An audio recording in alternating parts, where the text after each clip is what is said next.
Jet fuel is pouring into the sea off northeast England after a tanker carrying fuel for the US military was struck by a container ship Monday. Two maritime security sources said so far there was no sign of malicious activity. Ships with firefighting capabilities, lifeboats, and a helicopter arrived at the scene Monday morning. Britain's Coast Guard said 36 people were rescued, but one person remained missing. The crash happened off the port city of Hull at 10 a.m. Shipping industry sources say the waterway was busy with traffic running from the ports along Britain's northeast coast to the Netherlands and Germany.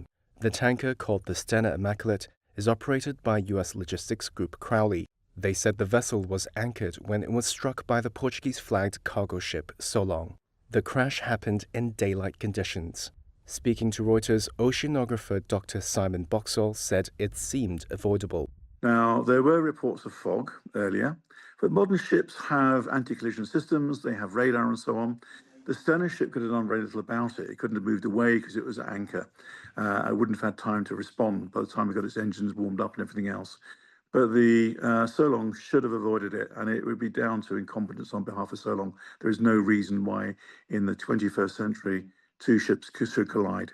The Solong's Hamburg-based owner, Ernst Russ, said both vessels sustained significant damage from the crash and the subsequent fire. A maritime data provider's report said the Solong was carrying containers of alcohol and sodium cyanide, a toxic chemical used mainly in gold mining. A U.S. military spokesperson told Reuters on Monday the tanker Stena Immaculate had been on a short-term charter to the U.S. Navy's Military Sealift Command. It was part of a U.S. government program designed to supply the armed forces with fuel when required.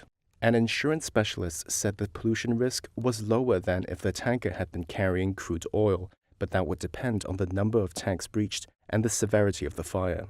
A spokesperson for the activist network Greenpeace said any environmental impact would depend on factors, including the amount and type of oil carried by the tanker, the fuel carried by both ships, and how much of that, if any, had entered the water.